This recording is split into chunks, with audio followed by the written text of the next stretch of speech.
सियासत में पायलट नाम का एक ऐसा तूफान उठा जिसने बड़े बड़ों के सियासी गणित बिगाड़ दिए।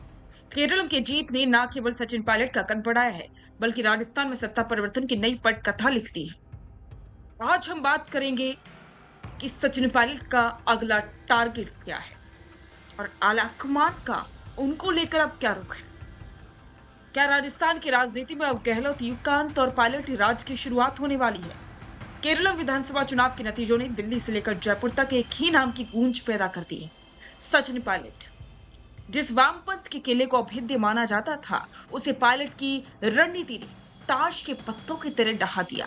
अब सवाल है कि क्या इस अग्नि परीक्षा में गोल्ड मेडल जीतने वाले पायलट को 2028 का इनाम मिलेगा। क्या गहलोत का जादू अब फीका पड़ गया है। सचिन पायलट ने केरल में केवल रैलियां नहीं की, लेकिन एक विनिंग फॉर्मूला जरूर तैयार किया। पायलट ने 14 में से 10 जिलों का दौरा किया और इसके अलावा कई जनसभाएं, रोड शो किए, जमीन से जुड़े लोगों से बातचीत की और जगह जगह गली मोहल्लों तक गए।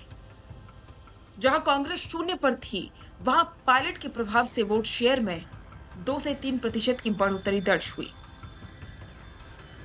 उन्होंने स्थानीय मुद्दों को तवज्जो दी, जिससे जनता ने सीधे जुड़ाव महसूस किया और इसका नतीजा सबके सामने है।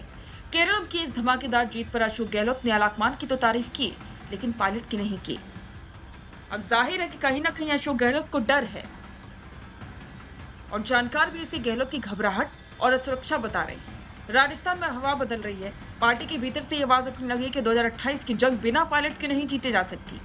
अब सवाल है कि क्या आलाकमान अब गहलोत को दिल्ली में मार्गदर्शक बनाकर राजस्थान की चाबियां पायलट को सौंपने का मन बना चुका है। पायलट पहले ही कह चुके हैं कि उनका निशाना चिड़िया की आंख पर है और उनका लक्ष्य 2028 में कांग्रेस की वापसी है। यानी कि सचिन पायलट ने अपनी भूमिका अब राजस्थान के लिए तय कर ली है। 11 मई को एक बैठक होगी और इस महा बैठक में कई बड़े फैसले भी होंगे। इसमें पार्टी को मजबूत करने के लिए पुराने दिग्गजों को साथ लाया जा रहा है और केरल की सफलता के बाद अब दिल्ली दरबार में पायलट को राजस्थान का मुख्यमंत्री चेहरा घोषित करने की मांग भी तेज है और कांग्रेस की इस होने वाली बैठक का भी असर बड़ा हो सकता है। राजस्थान का कार्यकर्ता अब तारीख नहीं, रास्ते लग जाता है। पायलट ने हर मोर्चे पर खुद को साबित किया है, चाहे वो संगठन की मजबूती हो या चुनाव जीतने की क्षमता। अब गेंद आलाकमान के पाले में है। क्या वे राजस्थान के संकट मोचक को उसका हक देंगे या फिर पुराने चेहरों के मुंह में एक और मौका गवा देंगे। तो क्या आपको लगता है कि सचिन पायलट ही 2028 में भाजपा को टक्कर दे सकते हैं। क्या गहलोत को अब नई पीढ़ी के लिए रास्ता छोड़ देना चाहिए। अपनी राय कमेंट में जरूर दें और बने रहें द फैक्ट इंडिया के साथ। रुकिए और जरा ध्यान से सुनिए। क्या आप हमारी इन खबरों से अपने व्यापार को भी बढ़ाना चाहते हैं, तो आप भी खबरों के दौरान इस तरह के एलिमेंट्स पर अपना विज्ञापन दे सकते हैं या फिर ऐसे खबर के 1 मिनट बाद अपना पूरा विज्ञापन डलवाएं, जो कि 8 लाख से ज्यादा सब्सक्राइबर्स और फॉलोअर्स वाले द फैक्ट इंडिया चैनल्स और पेजेस से राजस्थान के कोने कोने में पहुंचेगा और इससे आपका व्यापार, ब्रांड सब कुछ बढ़ेगा।